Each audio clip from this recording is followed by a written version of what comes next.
Happy Monday, Andy Jabor. We're only 10 days away from Thanksgiving, Andy. Well, I have much to be thankful for, Dave, but on this Monday, not so happy about my Lions game last night, which I stayed up way too late for just to watch them get pounded by a ferocious Eagles defense. But happy Monday to you and those listening nonetheless. We'll talk about the NFL in a little bit, but the Eagles defense, two It, weeks in a row now, have just been it like is it is disruptive is not the word. It is a force out there. Like it is good, man. They need a new offensive play caller, but their defense is getting things done. it's very reminiscent of those 2000 Ravens where they had Trent Dilfer as their quarterback. Yeah. Don't lose us the game because our defense is so good, and they just punish teams defensively. Except this team has a great offense. Like you know what I mean, like Jalen Hurts is no Trent Yes, Dilfer. that's true. Yeah, Like they Saquon have a Barkley. great offense. They're just not getting it done because like I don't know what they're doing up there playing, making the calls. But that we'll get to the NFL, Dave. We'll get to the NFL. Yeah. All right, Andy, let's talk about our weekends. There's a lot going on in the city of Charlotte this weekend, Yeah. Andy, because if you didn't read the news, we're now a ICE city. So Congratulations. I know, congratulations and one and all. And I guess the crime here by immigrants is just off the charts, Andy, and I fully support ICE coming in with masks and stuff. It's just outrageous.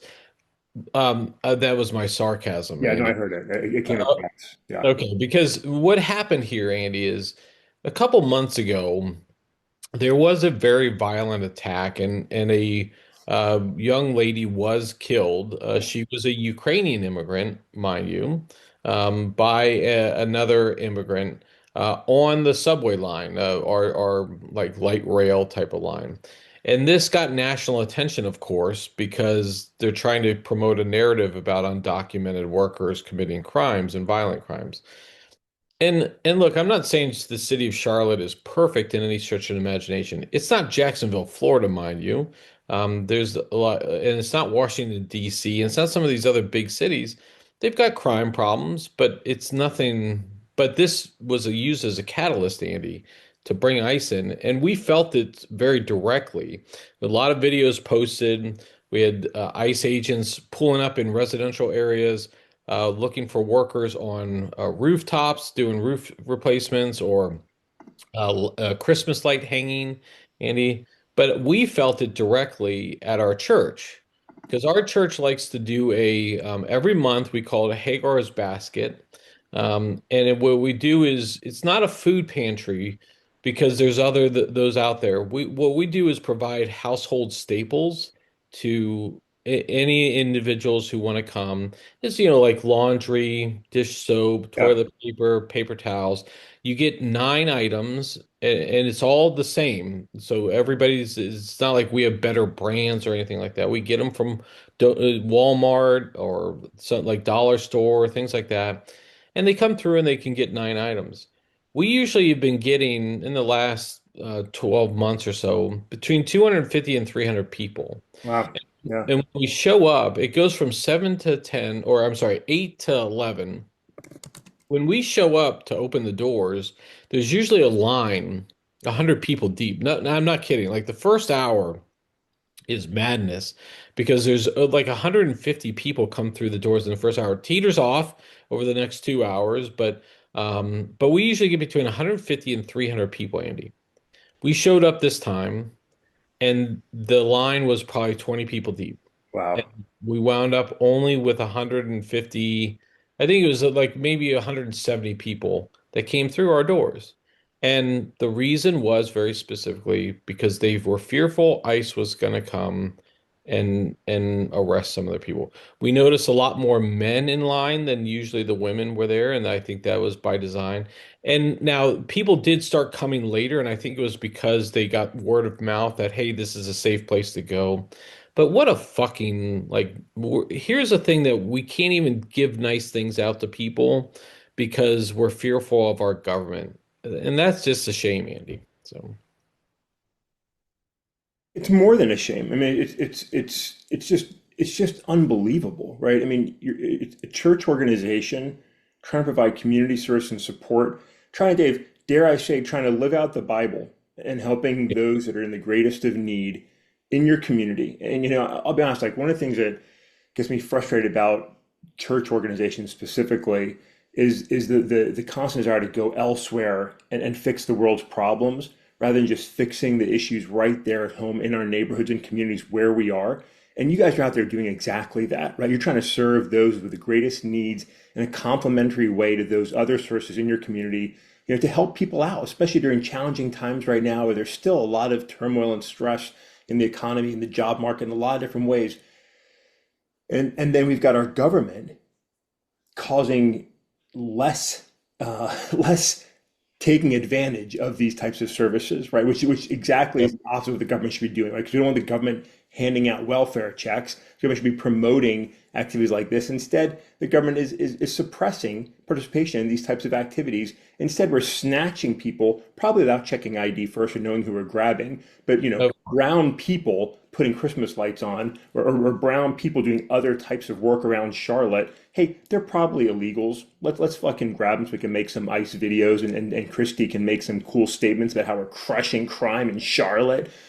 It's just so fucking frustrating to see this happening and for no use reason. But Dave, I've got to say, one thing I saw that I loved, Radley Balka, who I really enjoy his writing. I enjoy his postings. He shared a video that was from Reddit yesterday showing kids. I mean, kids in your community mhm. chasing ICE the hell away. I loved seeing it because it wasn't violent. It wasn't anything like that. It was just people using their voices and their cameras and just saying, like, get the fuck out of here. We don't want you here. And hey, as American citizens, you've got every right to do that. Don't cause violence. Like don't cause harm. But use your voice, express yourself. And if you don't want ICE walking around your communities, you have every right to tell them that. And it was awesome to see like kids doing that yesterday. And we had demonstrations in Uptown. And we also had town meetings and community gatherings. And this is a community coming together. And look, Andy, we have an immigration problem. And I will give Trump credit for securing the border. But this kind of shit right now is the stuff that is unnecessary, needless. Look, get the violent criminals out. You did that. Got it. But now we're working towards a quota and we're working towards pulling American citizens with legitimate documents off the streets. We're working to just disrupt communities and disrupt people who are here, who are paying taxes, who are doing their things that they need to be doing. They're good citizens or they're good people who are trying to become citizens in this country, which has a very complex immigration problem. And instead of trying to solve that complex immigration problem, you're just making things a lot worse. And we're losing stand. I don't care what Trump says about we are respected around the world. That's bullshit. We're a laughing stock around Yeah. the world. It's because Yeah. of these type of things. It's just ridiculous. I'm so frustrated, Andy, and I even texted you over the weekend. What an embarrassment of our country. We were trying to give back to our communities, and we can't do that because somebody's afraid that somebody's getting over on somebody else or here illegally. It's a shame. And as Christians, if we pretend to be a Christian nation, we're dismissing all the teachings of Jesus Christ, and Yeah. that's a shame. 100%. And while we're wrapping ourselves around up in the flag and the cross on stage, I love you, Christians. We're having ICE deliberately target pastors and others Yep. from the church during these protests, slamming them violently onto the ground for practicing their First Amendment rights. I mean, Mm. the shit being said and the reality being displayed in front of us, the wacky religious theology of Secretary Fluffboy and the bullshit Christianity of our president while we're attacking the very application of our faith around the country makes no sense. I mean, there's no way to align it unless you're part of a very specific minority of believers that believe a very specific thing. It's just a disgusting abuse of power. I mean, we are in a crazy time. But Dave, again, the people of Charlotte and elsewhere around the country, they're standing up and saying, this is not what we want in our communities, was to keep doing it, was to keep doing it, keep visible, keep pushing back, keep peacefully fighting and protesting and saying, this is not our America. And we are a laughing stock around the world. We have world leaders literally getting together and making fun of the stupid shit coming out of our president's mouth on video. It's just so unreal. It is so unreal. But Dave, you know what? Every day forward is a day closer to 2026. Yeah, and that's and again, we did it a couple weeks ago. Use your voice, use your vote to do that. And Yeah, that's the beautiful thing about our country. And that's the lesson I try to give my daughters. We can choose not to have this in the future. And America has already indicated that they're not ready for that. Like they don't want this to continue. So let's see where that goes. All right, Andy, speaking of the chaos, we continue to have the fallout from these Epstein files. And Andy, the president changed his mind. He said, "Hey, Republicans, go ahead and vote yeah, for the release of these files." yeah. Well, like this is interesting because Andy, they were going to vote for it anyways. He was losing control of his party already. So that's one. I find it, but now he comes out and is like, "Oh, look, Trump is okay with them releasing the." Well, here's the other part now, Andy. Late on Friday, he ordered the Department of Justice to investigate Democrats, Yeah. Bill Clinton and others, for their connection to the Epstein files. Well, what that is doing now, Andy, and of course, just like Pistol Pete or Pretty Boy Pete, the Attorney General got on Twitter and said, "Yes, sir, I've already assigned a great prosecutor who would take this forward." Well, now you're going to open an investigation, Yeah. Andy. And when you open an investigation, you can't release the Epstein files What? because that's part of a material, Andy.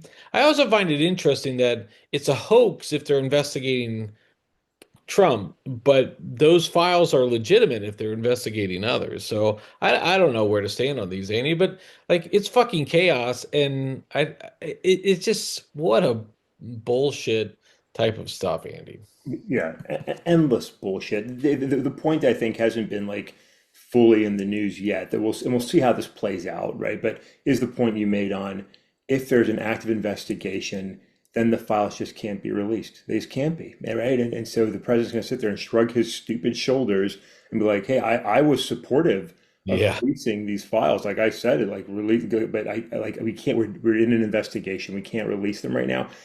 We don't know that it's going to play out that way, but it very well could play out that way. So I mean, this is going to be a big week. You know, the president said vote, right? Republicans intend to vote. We're going to see what happens, and we're going to see how the president's supporters respond. Increasingly, it looks like a lot are willing to be like, oh no, we don't really care that much about the Epstein files, which is unbelievable, but shit's still going to move forward. This is going to remain a story until it's not a story, and that's not going to happen until the files are properly released, like we talked about last week. So, yeah, the president suddenly changed the tune. When we don't get what we want, we either ignore reality or we just change our tune. So let's see. Yeah, and I think what's going to be interesting is I don't even know if releasing the Epstein files is really that important anymore because you have all of these people coming out now, all of these documents that were subpoenaed Yeah, from the House committee, all those emails that came out, and whether whether uh, Putin has video or images of Trump blowing uh, a former president, Bubba, or some other guy named Bubba. Whoever that is, there's definitely incriminating evidence out there. There's definitely a lot of I know where the bodies are buried with Trump email insinuations out there. And and again, Andy, I think some of these victims are at the point now where they they want to come forward and maybe there'll be a whole new release of other information that's not part of the previous investigation. So we'll see how this goes, but it is continuing to unravel for the president, but yet in his little bubble, everything's great and wonderful, Andy. everything's great and wonderful. Yeah, I mean, and this is what happens when you've got people who are willing to just lie to you and distort your reality. And then that is a present situation. Like I don't know if he really knows what reality is anymore because he's got so many people lying to him and just Uh, telling him that he's everything is right. So I mean, it is. It's just a fascinating time. And you're right. I mean, like we're not going to get into this today, but I mean the fallout between the president and Marjorie Taylor Greene very publicly. You know, she's moving forward. The House is moving forward. Like what the president fails to understand is that there are real victims. Like there are real victims, and it's not fucking him, right? He's not the victim. There are real victims, and when he goes to these female legislators or female House representatives, and he's like, "Hey, don't vote for this," they're like fuck you, man. Like, I mean, some of them have lived through their own sexual trauma and violence, and like this is real. This is personal for them. They actually have the ability to empathize with the victims, unlike the president of the United States of America. And they're saying, like, no, like we have to help these young women who are abused. We have to give them a voice. We have to give them a platform. We have to get them some type of justice. And so we've got this loony bunch of characters, Nancy Mace, Lauren Boebert, Marjorie Taylor Greene, who are like, no, Mr. President, like we have to support this. Like our constituents want it. And we, as decent humans, as women, some of whom have been abused, will stand with them. And the president just can't understand that. Like, why won't you support me is all he can fucking think about. He thinks he's the victim in this. He sees himself as the victim. To hell with the young women. Yeah, it's really a shame. So what we'll see this week, Andy, is we'll see a lot of like there'll be some show around the voting of the Epstein files. There'll be some discussion about what's next. It has to go to the Senate to release, and then it ultimately has to go to the president, both of which have said no, where they're not going to sign them out. So we'll see how that goes. I guess the president hasn't really said he's going to veto it, but Thune has said it's not going to pass, and Yeah, the Senate. So there's that. We'll also have this, hand waves and distractions around what's happening in the Caribbean with Venezuela. And unbelievable. looks like we're going to be designating another group that is connected to the Venezuelan president as a foreign terrorist organization. So again, this is the administration. And again, you and I saw this, Andy, with your favorite president, George W. Bush. Yeah, You yeah, saw the continued mounting of this evidence about all of this stuff, except none of that evidence is being made available to the public. We continue to target boats without and saying that these are drug dealers without citing any information about who they are and why we felt they were. This is why some of these groups are pulling away from sharing intelligence because this is has a lot of impropriety attached to it. So here we are, Andy, worried about Venezuela. Mind you, we still don't have an engagement with Russia in Ukraine. We still don't have any engagements with Iran, the next steps of Iran, what's happening there. So a lot of things going on, Andy. And in China, we got trade deals with China, but Bessent said over the weekend that hasn't been signed yet. yeah, This is classic Trump. Oh, I've got a deal secured. Nothing's finalized, nothing's done. yeah. That's all exactly right. And we're even going back to the George W. Bush playbook and talking about the chemical weapons threat being used by these Venezuelan. Oh, I didn't see that. That's Oh amazing. yeah, no. Fentanyl Oh, is a chemical weapons threat because it has the potential to be hmm. used as a chemical weapon, and it does. It can be weaponized, like almost anything can be weaponized. But there's actual Pentagon documentation talking about this chemical weapons threat to help justify the attacks we're seeing in the Caribbean right now.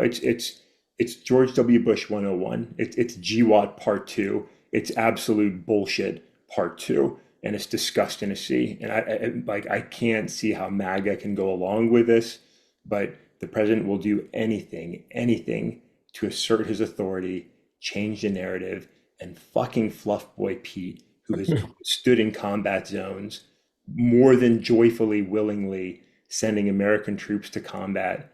What fucking disgraces they are. What fucking dickheads they are. Andy, and like I think the key distinction for me between GWAT and this is we had Oh, an yeah.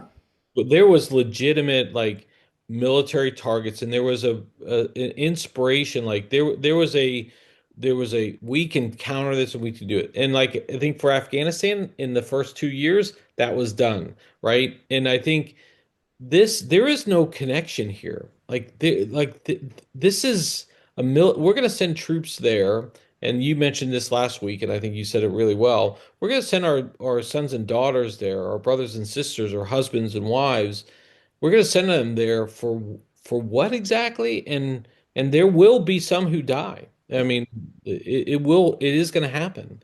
But for what? And this is just where the largest military buildup in the Caribbean? Fucking Andy, come on. yeah. No, we're reviving the Monroe Doctrine in 2025 for no reason. And Dave, you're right. I mean, look, I have my disagreements with what happened during our time of service, but our response to Afghanistan, the whole nation, the whole world, we're standing in solidarity after what happened on 9/11. So, I mean, there was a response was appropriate. We can discuss what happened afterwards and different takes there, but like, yeah, absolutely. Like, there was a justification for the combat that we were launched into. 100%, 100%. Not so today. And one wasted American life just to entertain this fucking would-be king is so shameful. I mean, nothing is more shameful as a leader than to joyfully send people to their death. And that's it. Like, you can't have combat, you can't have war without casualties. Like, it will happen, whether it's a training accident or something else along the way. Like, it's just so infuriating, so infuriating. You're fucking up my whole week right now, Dave. I'm sorry, man. All right, let's try to bring it back in and wrap up on something decent. Oh no, it wasn't decent for you, Andy. NFL, goodness gracious, Andy. We mentioned at the start, the Eagles defense was all over it. A lot of bad quarterback play last night. Yeah, Jared Goff did not have his best game. did not. He did not. Sam Darnold with Seattle threw four interceptions, kind of like causing people to have PTSD from the last 2 weeks of last season, and Yeah, probably why he's not the Minnesota quarterback this year. But Minnesota is probably looking and saying, I wish we had Sam Darnold again because JJ McCarthy was really bad yesterday. Even though they almost pulled one out over the Bears, who continue to pull shit out of their ass. yeah. And then you had Patrick Mahomes, Andy, who was not like who got outplayed by Bo Nix. Now, look, Bo Nix has had a flair for the dramatic, and the Broncos are 9-2 on the heels of their defense, but he got outplayed by Bo Nix, and and so it was kind of a bad quarterback day yesterday. How are you feeling today? Well, tired, but I mean, you hit the three games that I think were the biggest stories from over the weekend. Big matchups.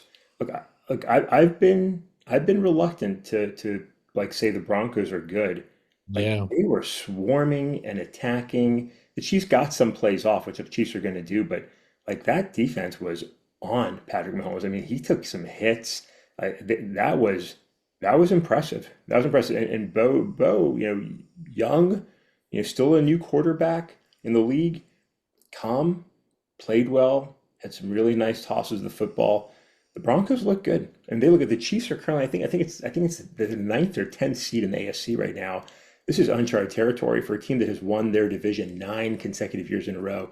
Pretty amazing. The Rams game. I'll be honest. The biggest takeaway I got out of that game was those alternate uniforms are hot, and those black Rams uniforms look really, really good. I thought they were awesome. But the Rams were playing well. Matt Stafford played well. Their team played well. Yes, Darnold looked terrible, but that defense was all over him, and they did a great job. The Rams, I think, are number one in the NFC right now with their record, and they look really good. And the road to the Super Bowl may end up running through LA or Philly, who also looked really, really good. Like, I mean, I watched that game, Dave, and the Lions just could not get started. I will say this: Jahmyr Gibbs is phenomenal. I mean, he played great football, even in the midst of all that defensive chaos and attack.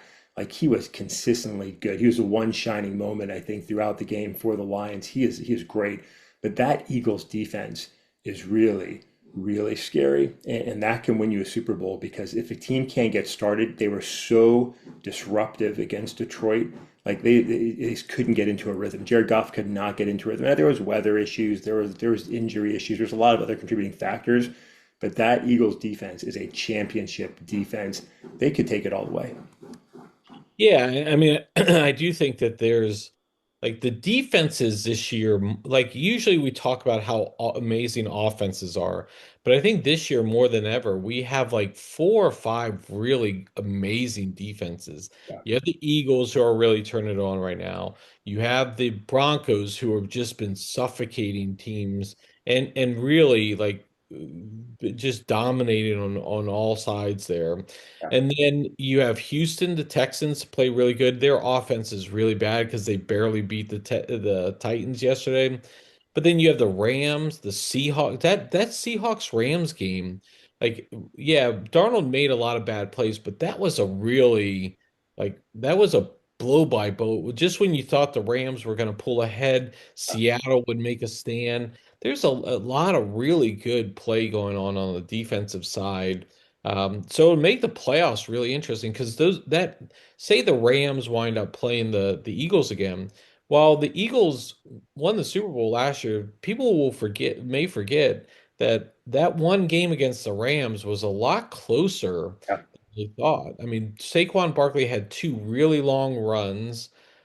It was a snow game, which was awesome, but really long runs, but that game was pretty close. And I think the Rams are with Matt Stafford playing the way he's been playing, the defense playing the way and the Eagles offense not necessarily generating excitement. yeah. That's going to be one heck of a playoff game if we get to see that, Andy. Yeah, I mean the playoffs are going to be fun. There's going to be some fun traditional teams, some fun upstart teams.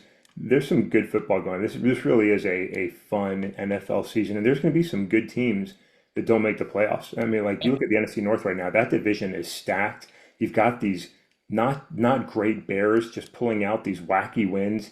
You know, kind of reminiscent of sort of the uh, overperformance of Washington last year. You know, Yeah. like they're getting the wins. They could end up in a playoff spot, but probably not really that good. But it's fun to watch this all play out.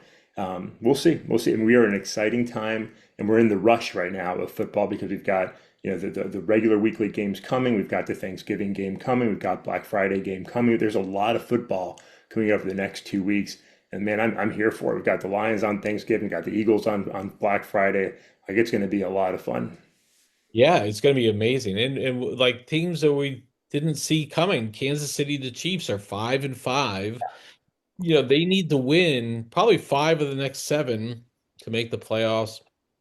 So it's going to come down to the wire, but this is the best time of year. You're right. Next Sunday, we've got the games. Then it's Thursday, we're going to have three. Well, the Cowboys game probably won't be that good, but the other games are going to be really good. Black Friday game is going to be good. We've got a lot of good stuff going on. Andy, there was awesome college football games this weekend, and my Penn State team finally got back on the winning track. But more so than that, there was like some really good college football games. This is going to start getting the next 3 weeks for college. You start seeing some really good stuff there. This is a good time for football right now, Andy. It really is. It really is. It's going to be a really fun time, a lot to enjoy. And Dave, just one more NFL note, like watch Baltimore. Like the Ravens Yeah, are surging. Watch Baltimore. So yeah, definitely a good time. Dave, before we wrap up, can I just make one note from my weekend, just for those I who have been out there yet? I wanted to ask you. Go ahead. Dave, just real quick, just had a chance yesterday to go and see the new Running Man movie. And Dave, one great nod back to the legend, to Arnold in the movie. Love to see that kind of respect and fun happening. So worth it. But the movie far surpassed expectations, honestly, like far surpassed expectations. It was a really good watch, highly entertaining. And they took the story, stayed true to the story, but David is so timely, it is so current in where we are today. The frustration, the anger, the challenge, like it is very relevant. I would say definitely worth watching. Very enjoyable in the theater on that big screen. Wait till it comes out streaming if you want. But I was thoroughly entertained, and I was more than surprised by how much I enjoyed that movie. So definitely worth checking out. All right, Andy, we'll wrap it up. Did you become a Glenn Powell fan? I'm gonna say I really enjoy Glenn Powell. I'm gonna get off my Glenn Powell hostilities and say he did a really good job all around. Nice, nice. All right, all right, Andy. With that, we will wrap up for the week or wrap up for Monday, and I'll catch up with you on Wednesday.